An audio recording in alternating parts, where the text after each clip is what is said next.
War, love, nuclear explosions, global warming.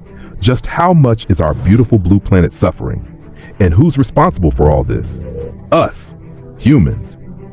But do you know how long it took for this precious planet to become what it is today? The planet that means everything to us. Do you know how many years of transformation it took to reach this point? Let's travel back in time and witness the journey from a lifeless rock to a planet full of life.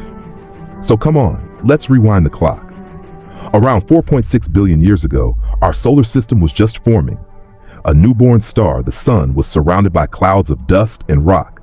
Earth didn't exist yet. There wasn't even a trace of it. We've gone way back before Earth even began forming. But the foundation was being laid. Gravity started pulling together tiny bits of rock and dust. After millions of years, this growing clump of rock transformed into a sphere, but we still can't call it Earth yet. It was just a scorching hot mass, very similar to what Venus is like today. About 4.5 billion years ago, Earth's surface was a fiery ocean of molten lava. Don't even think about stepping on it. You wouldn't have legs left to walk again. The surface temperature was around 1200 degrees Celsius. It was nothing short of hell. There was no oxygen, and constant asteroid impacts were carving rivers of lava, stretching for kilometers. These asteroids weren't strangers. They were Earth's neighbors, smashing into the surface nonstop.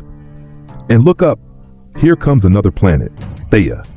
It's hurtling toward Earth at 15 kilometers per second.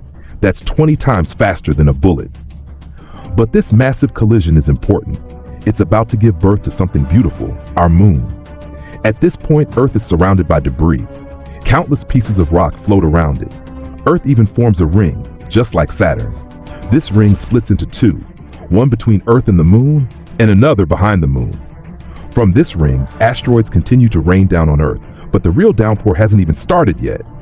Over time, this ring will compress into a massive, bullet-shaped object, and that marks the birth of the moon. There it is, our moon. Perfect, unblemished, and incredibly close to Earth, which makes it appear huge in the sky. Its entire surface is lava, and being so close, it's tugging at Earth with immense gravitational force. Fast forward 30 million years. Something huge is about to happen in our solar system. The gas giants Jupiter and Saturn begin to shift their orbits. This shift creates a gravitational tug-of-war that slings asteroids and comets toward the inner planets, Mars, Venus, Mercury, and Earth. This era is known as the Late Heavy Bombardment. Our moon, still glowing hot like a lantern in the night sky, gets its iconic craters during this time. And because the moon is so close to Earth, its gravity is 25 times stronger than it is today. Back then, a day on Earth lasted only 6 hours. The tidal forces were so extreme that lava waves could rise up to 20 times higher than modern ocean waves. Thankfully, over time, the moon drifts farther from Earth. This slows Earth's rotation. Lava cools, and Earth's first solid crust begins to form. Look up again. 2 more bright stars are visible, but they're not stars at all. They're Jupiter and Saturn, shining in the early solar system. The inner planets like Earth, Venus, Mercury, and Mars are rocky and cool faster. But Jupiter and Saturn, being gas giants, remain hot for much longer. Back then, Jupiter's temperature was a blazing 5,000 degrees Celsius, and Saturn's was around 3,000 degrees Celsius, hotter than the sun at that time, which was 30% dimmer than it is today. But over the next 4 billion years, they'll slowly cool down.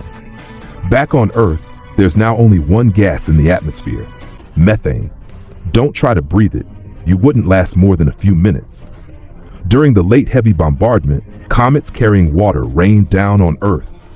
They delivered the water that formed our first oceans. Earth was now a water-covered world. But there was no land to walk on and no oxygen to breathe. Earth was finally starting to resemble a planet worth calling home. But it still didn't carry the seed of life. To learn more about how life began, make sure to check out episode 1 and episode 2 of our series. Both are already available on our channel. If you found this video interesting, make sure to like it and share it with your friends and family.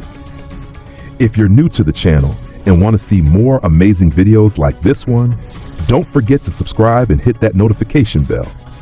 I'll see you soon with a brand new episode. Until then, take care.